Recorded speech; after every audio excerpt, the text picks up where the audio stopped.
All right, today we're going on a bit of a journey. We're going to dive into a really unique worldview. You might even call it a personal operating system for reality.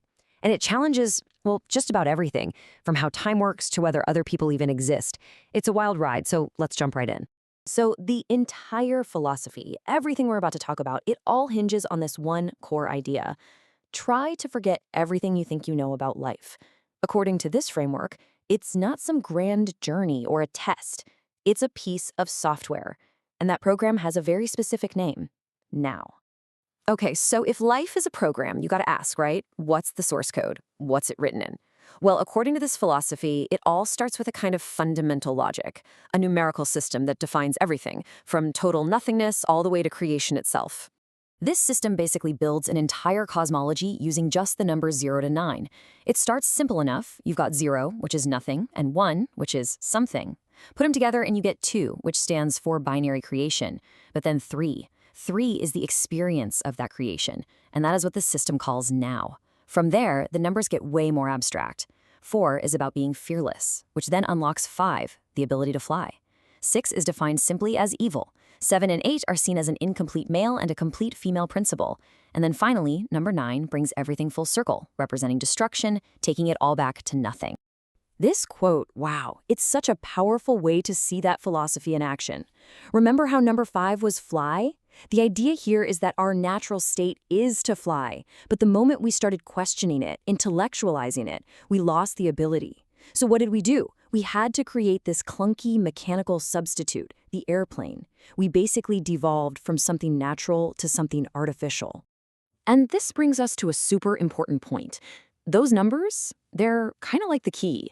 The actual program is written in words. In this view, language isn't just describing reality, it's creating it. The words we use are literally programming the reality we experience every single moment. So let's go a little deeper into the absolute core of this whole system, the one thing that it claims is truly 100% real, the now. So what is now, really? It's defined as the software of life itself. It's not just the present moment, but the actual medium for every possible experience. And here's the kicker. It's the great equalizer. The argument is that while our lives, our circumstances, look totally different, every single being is experiencing the exact same singular now. And the distinction it makes is crystal clear. In this framework, the past and the future, they aren't real places you can go.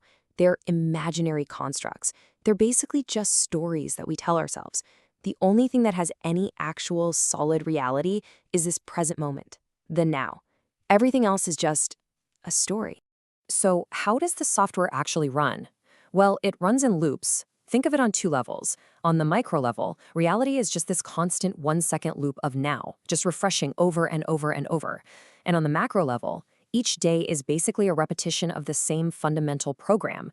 It's a larger loop, built out of all those tiny 1-second loops. Okay, if reality is this program called now, then how are we supposed to perceive it? This next idea is so important because it completely reframes our relationship with the entire world. You know, this is one of the oldest questions in all of philosophy. Are we living in a dream, a simulation, an illusion? Well, this worldview has a very specific and pretty powerful answer to that. See, the argument here is that calling the world an illusion is actually a fearful way to see it. It makes you a victim, right? Like you're being tricked by some outside force. This philosophy offers an alternative. See the world as a reflection. It's not a trick, it's a mirror. The external world is just a direct, totally unfiltered reflection of your own internal state. This coin metaphor is a really clever way to illustrate this. We're so used to thinking in dualities, heads or tails, good or bad, illusion or reality.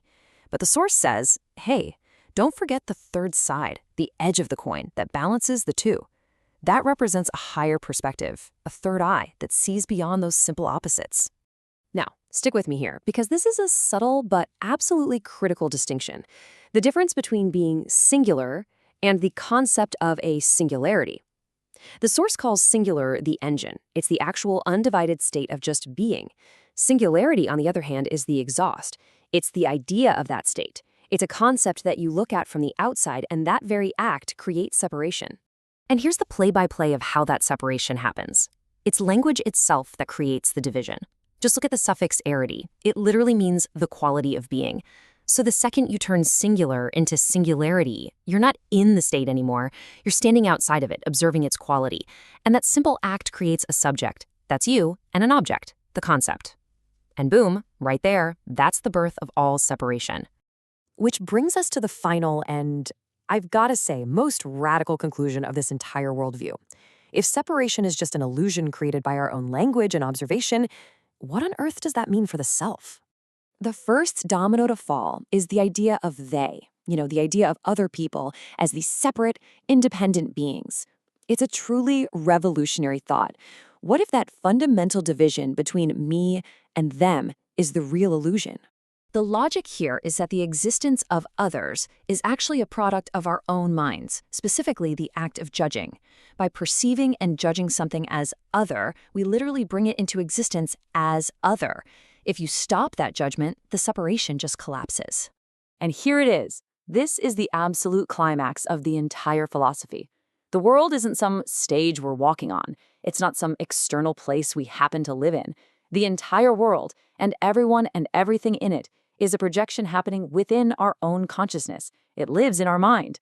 This is the only place that logic can take you. If another person or even an AI claims to be self-aware, that claim only becomes real because you, the observer, choose to believe it. In this worldview, your consciousness is the only thing you can be absolutely sure is real. You are the singular self. Which leaves us with one final question. A question that turns this entire abstract system right back on you. If the world you experience isn't an illusion, but a perfect one-to-one reflection of your inner state, what does your reflection show? What exactly are you projecting?